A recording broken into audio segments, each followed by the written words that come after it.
Lara de Paula, Sete Lagoana, nascida em 10 de maio de 1995. Multiartista, poeta, arqueóloga, escritora, slammer, colagista e roteirista. Trabalha com vídeo performance, declamação de poesia, elaboração de projetos gráficos, roteiro para audiovisual, cursos de declamação, escrita criativa e colagens. Membra, cofundadora da coletiva Cagila, Laboratório de Mulheres Negras Artistas. A partir da arqueopoesia, propõe novas possibilidades de atravessamentos entre os universos arqueológicos e poéticos e encara a escrita como uma forma política de cura ancestral. Lara, de onde vêm as inquietações? Nossa, as inquietações vêm do mundo, né? A minha proposta de conversa sobre a materialização de poéticas imaginadas, ela vem desse interesse de observar como que a gente consegue encontrar esses dois mundos, o da materialidade, né, aquilo que a gente vê, que a gente toca, que a gente consegue observar, né, com o nosso olhar e os nossos sentidos externos, e as coisas imateriais, aquilo que a gente sente, aquilo que é causado enquanto sensação a partir desse mundo material. E como que, a partir da vivência de pessoas negras, indígenas, periféricas, como que esses dois mundos, eles se atravessam, eles se colidem de uma forma muito bonita para eclodir na poesia. Seja bem-vinda, Lara. Apresente para nós, então, um pouquinho sobre a temática Materializando Poéticas Imaginadas, a escrita como forma de traduzir universos. Bom, eu acho que todo mundo que gosta de escrever já foi inspirado por alguma coisa que estava sentindo, e não tanto uma tradução do mundo material. E também tem como você se inspirar a partir de alguma coisa que você está enxergando, né? Então a gente tem a Pedra de Drummond, a gente tem o Quintal do Manuel de Barros, mas quando a gente traz isso para a vivência das pessoas, né, marginalizadas de uma forma geral, então, em especial mulheres negras, que é da onde eu consigo falar melhor, a gente tem, a partir desse processo, uma ressignificação do que é esse universo que está em volta da pessoa, né? Às vezes a gente tem um cotidiano que ele não permite essa apreciação estética, poética da beleza, e passa muito pela dor, pela correria, pelo cotidiano, pelas obrigações, pelo fervor do capital. E aí isso faz com que a vontade de criar ou a possibilidade de se enxergar outros mundos dentro desse mundo que já é tão cotidiano, repetitivo e circunscrito, ela seja cada vez mais minada. Então, a minha proposta de inquietude, ela surge de observar outras pessoas fazendo coisas que me afetam e que fazem sentido com essa conversa de interno e externo, esses dois universos, que é onde a gente consegue observar um bocado de poesia, né? Eu separei algumas coisas e um texto que eu queria ler é da Zaine Lima, que está nesse livro Pedra sobre Pedra, e que ela relançou tem pouco tempo, inclusive, e que o título do texto é Orives. Acordar com uma pedra em cima do coração. Escrever sobre a pedra.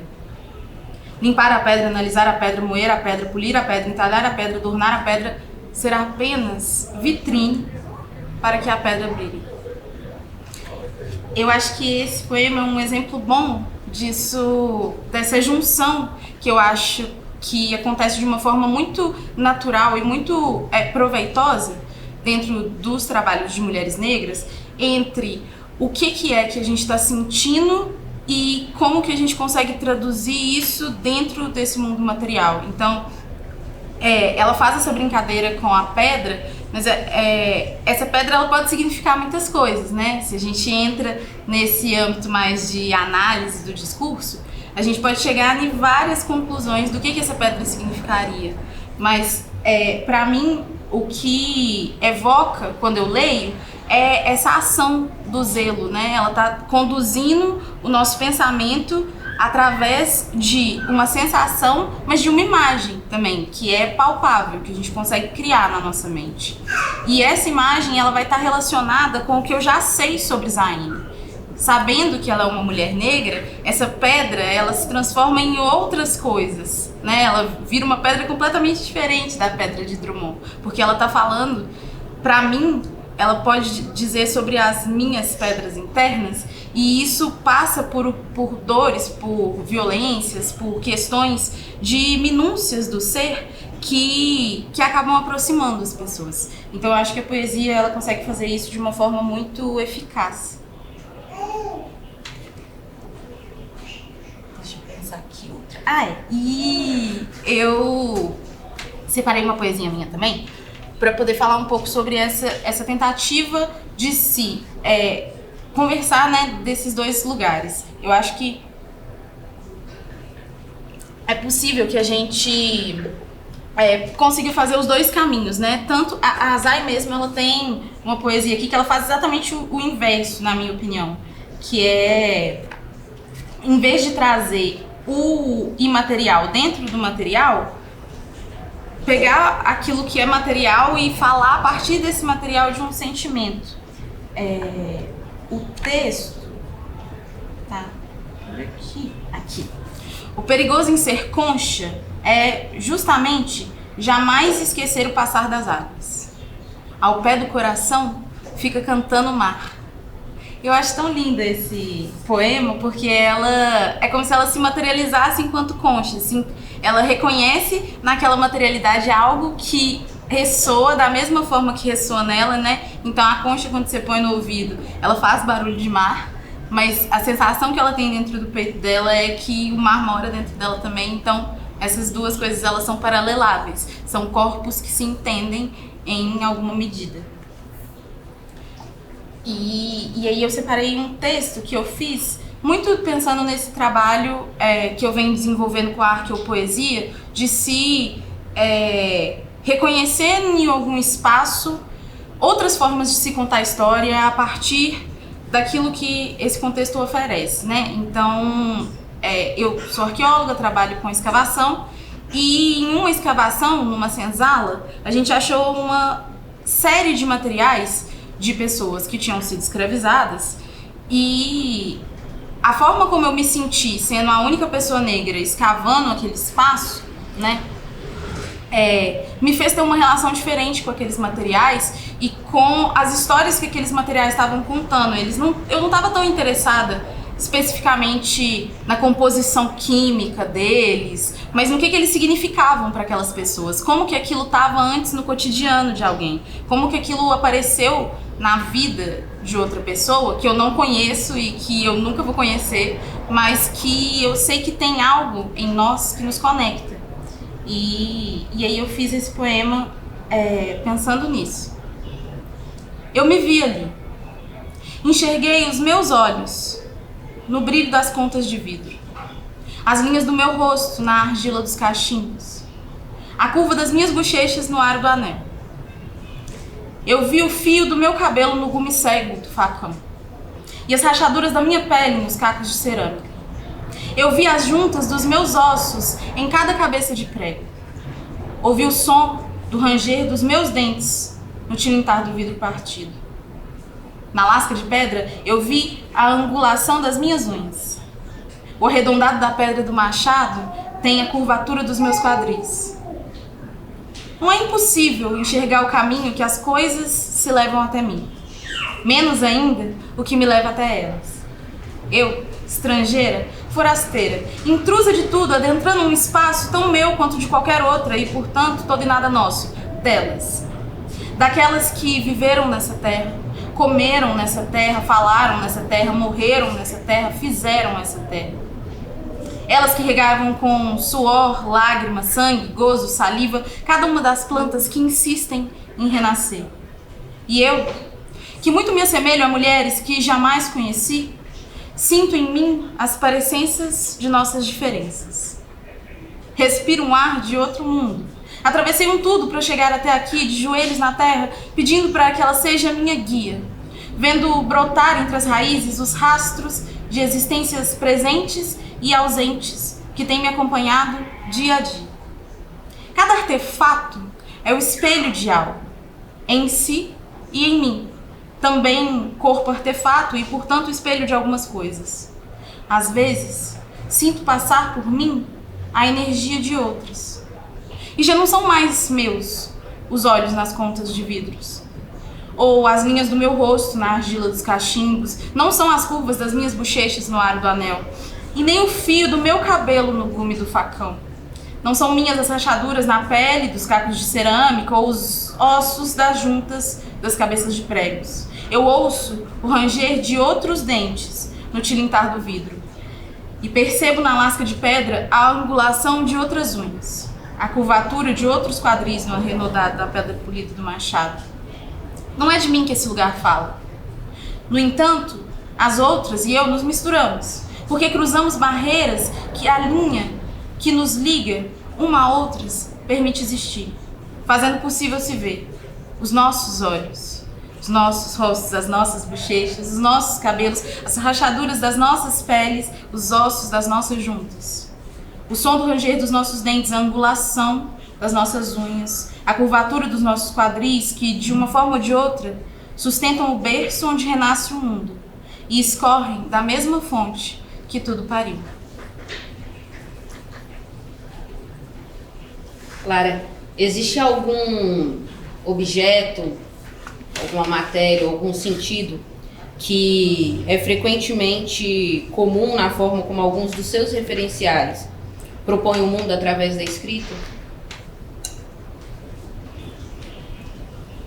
Eu acho que a metáfora material mais recorrente dentro das referências que eu uso são raízes, né? As raízes, elas são muito importantes dentro de todo um escopo, pensando que as pessoas que são mais referências para mim são pessoas negras.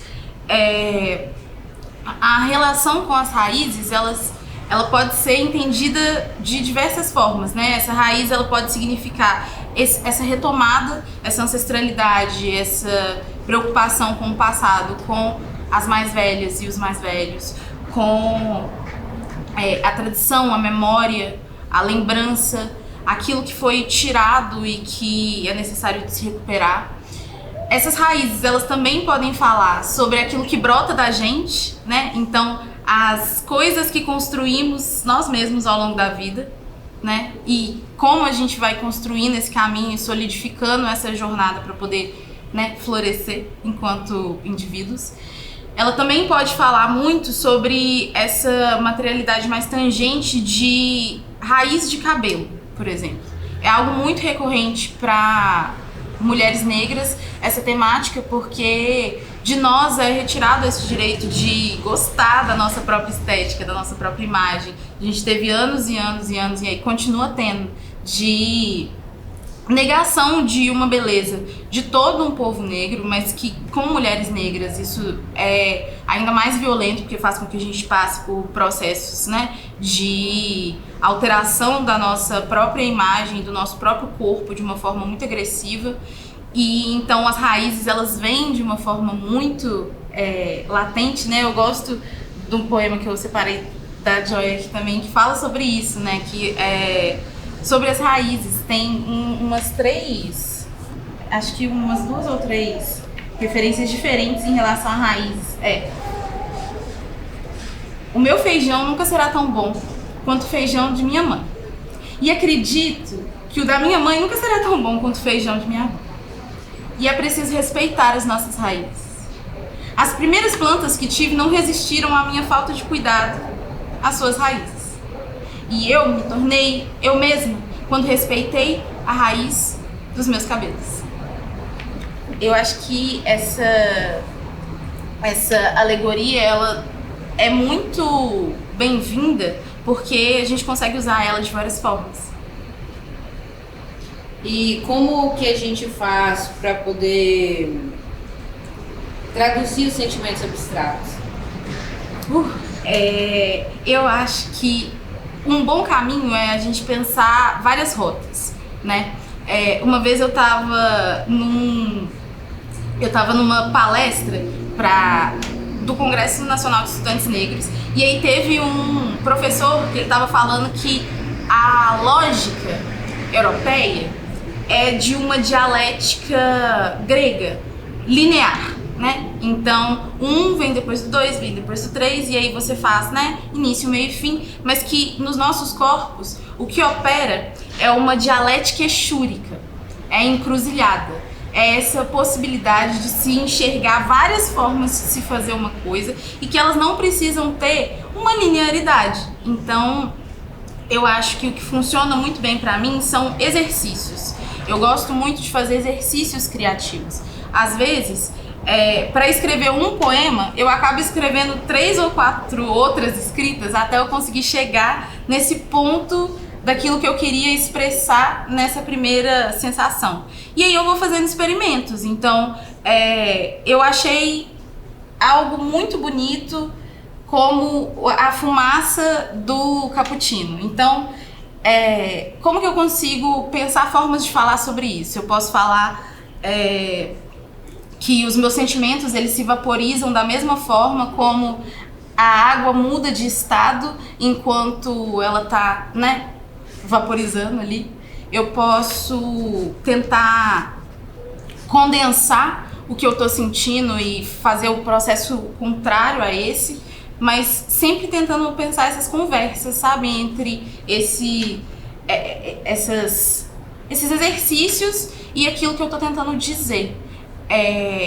Por vezes eu me repito muito, tanto na minha forma de expressar oralmente quanto na minha escrita, em algumas temáticas, porque elas vão sendo recorrentes com essas inquietudes, né? Às vezes tem alguns sentimentos que acompanham a gente ao longo dos dias. Talvez é interessante também tentar escrever sobre esse mesmo sentimento de diferentes formas. Às vezes escrever desse sentimento a partir de senti-lo, escrever desse sentimento a partir de observar ele em outra pessoa. Isso pode gerar um trabalho, um material que é para além de só aquele ponto de vista que a gente tinha pensado inicialmente, né?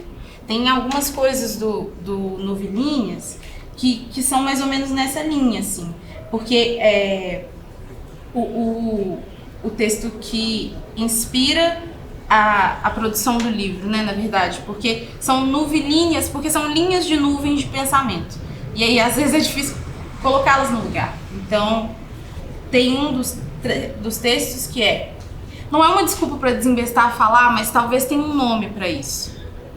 Desanuviar. Espantar as nuvens mentais que criam ruído. Eu trabalho apenas sobre tempestades. Que é tudo muito líquido sempre, para que eu me apegue a alguma solidez. Esse texto é uma tentativa de expressar o tanto que às vezes para mim é difícil chegar num ponto com essa questão do sentir, né? Às vezes a gente vai dar muitas e muitas e muitas voltas no que a gente está dizendo, mas aquilo também pode ser uma mensagem, né? A forma como a gente produz as coisas pode ser a mensagem que a gente quer passar. Então, se a gente se o sentimento é um sentimento de confusão, por exemplo, a escrita pode ser confusa. Você pode criar mecanismos, né, na hora da escrita que fazem com que a pessoa também fique um pouco perdida. Isso dá para ela essa mesma sensação. Se é uma escrita sobre alegria ou sobre euforia, você pode criar mecanismos com a pontuação, pode criar mecanismos com a velocidade com a qual você vai declamar ou com a forma como você vai dispor ela no papel, para fazer com que a pessoa sinta esse sentimento também, essa euforia, essa alegria, né? A partir desse jogo de velocidade, pontuação, enfim, é realmente um experimento, assim. Eu acho que a coisa que eu mais utilizo e tento utilizar para poder fazer com que essas coisas criem forma através da poesia é a experimentação criativa. E nos saraus e nos slams, por exemplo, a gente não vê muitas metáforas. A maioria dos poemas eles são bem diretos. Também é uma forma de traduzir em versos. Como você também já participou dos saraus, dos slams, você é slammer, como você lida com esse processo? Por exemplo, da tradução dos sentimentos de uma forma mais direta, fugindo um pouco das metáforas? Eu gosto muito disso e eu acho que esses espaços foram os espaços onde eu me permiti apresentar as coisas de uma forma mais direta, porque eu sempre fui muito bem domesticada a fazer as coisas com muitos rodeios, né? Eu acho que a gente que é mineiro, a gente é cheio das minúciazinhas, e aí isso faz com que nem sempre a gente consiga ir direto no assunto, né? E a gente falha as coisas da forma como elas têm que ser ditas. Algumas coisas elas não permitem rodeios, né? Algumas coisas elas exigem esse direcionamento, porque existem várias coisas que não fazem curva, então às vezes a palavra ela precisa ser bem direta também.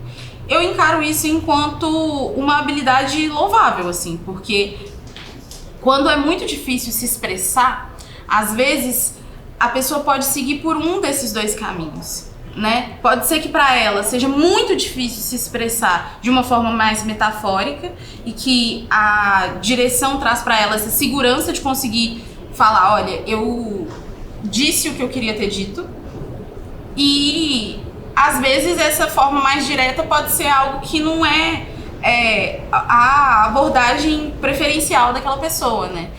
Eu acho que a Tatiana Nascimento ela fala que as escritas de pessoas negras são tão plurais quanto as experiências de pessoas negras, né? Isso se estende para todas as pessoas, mas falando especificamente desse universo, né?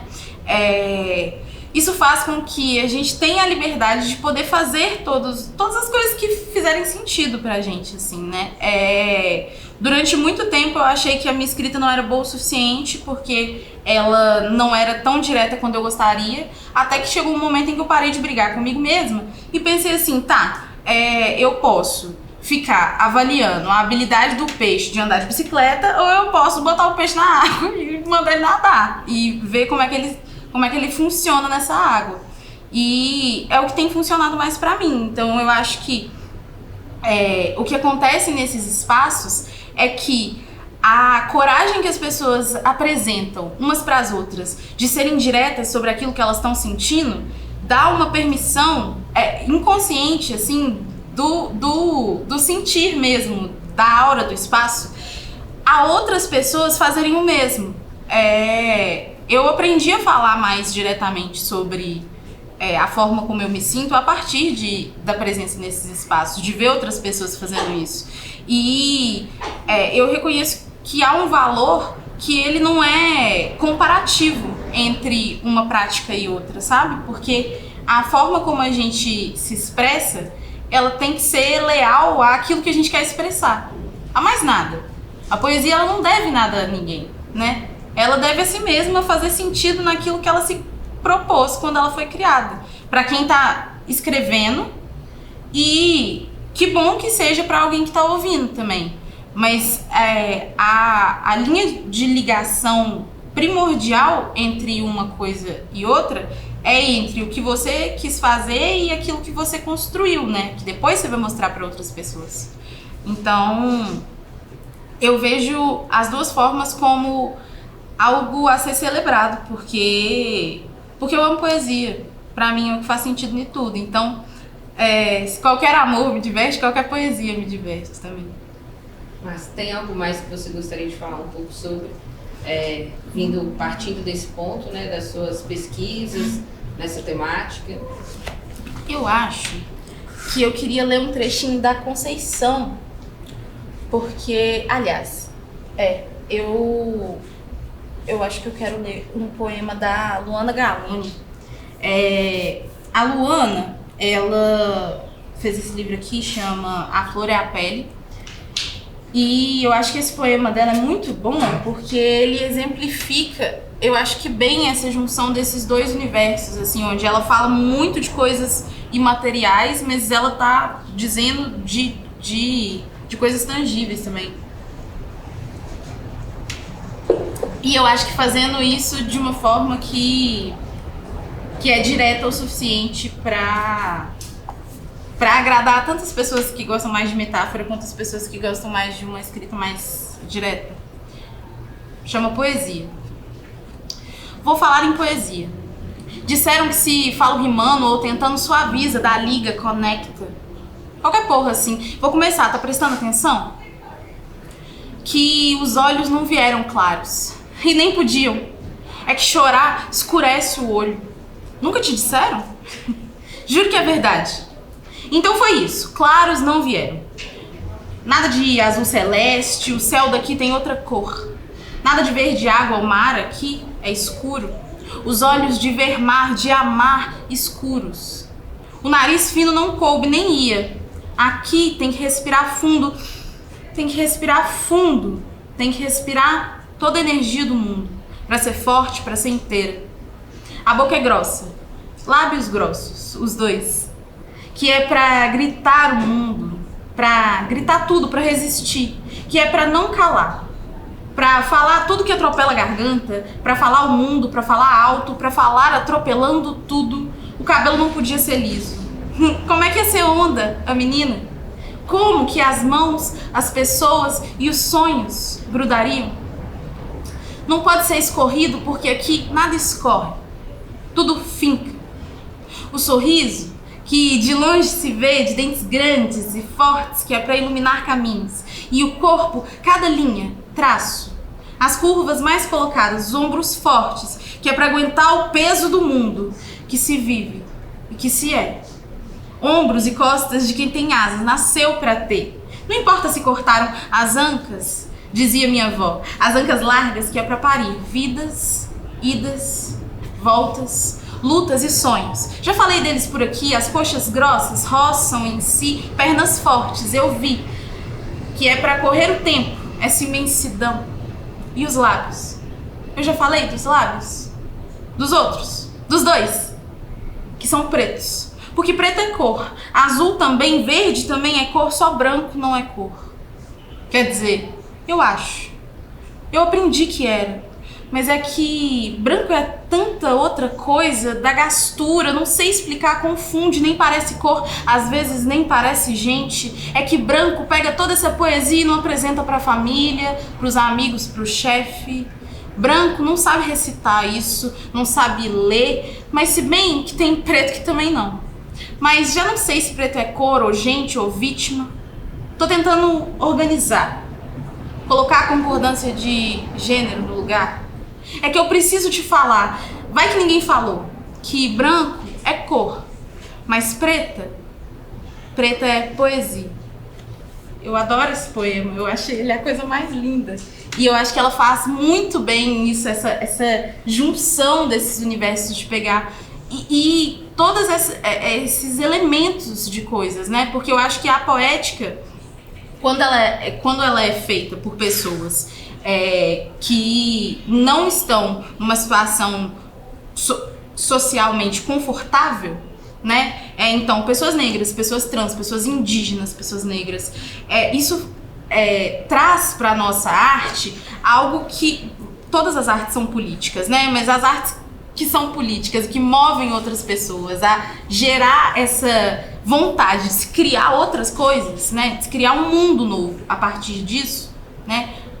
Isso que me movimenta e eu acho que é o que faz com que toda essa estética, né, que a Dalva falou, que é inaugurada por Carolina Maria, mas que não se circunscreve em nenhuma pessoa só, né? Conceição Evaristo não carrega sozinha a literatura negra brasileira, nem Luana, nem eu, nem ninguém. É a forma como a gente consegue fazer isso no coletivo e se espelhando na forma como outras pessoas estão fazendo isso. Isso é muito político, isso é algo que dá uma outra possibilidade de se imaginar realidades e discussões entre universos que a gente nem sempre aproximaria, assim, e que durante muitos e muitos anos não foram visibilizados de nenhuma forma e que atualmente com, né, as evoluções do mercado editorial, as disposições de interesse monetário mesmo em cima do trabalho que a gente está fazendo, mas não só isso, né? A internet, ela permite com que a gente alcance trabalhos que a gente não alcançava antes, e aí a gente vê o outro e se reconhece, né? Da materialidade, do que me atravessa, a minha escrita, o que mais eu remeto é o espelho.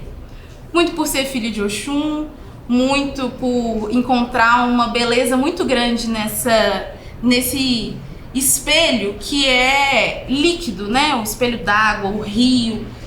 Como a água ela é uma metáfora muito presente nas minhas composições, eu acabo juntando muito essas duas coisas, e eu acho que o espelho ele é imprescindível para que a gente consiga reconhecer coisas, né? É muito difícil olhar um espelho de frente quando você não tá muito afim daquela imagem que você tá vendo. E quando outras pessoas te apresentam a realidade delas de uma forma que você consegue se conectar, você consegue olhar aquele espelho de uma outra forma, com processando as dores de uma forma diferente. Eu acho que isso é uma das maiores forças assim que eu encontro para poder produzir a minha escrita e que eu encontro na escrita de outras pessoas para poder continuar acreditando na literatura e na poesia enquanto uma forma revolucionária de mudar o mundo. Isso, claro. Obrigada. Eu que agradeço.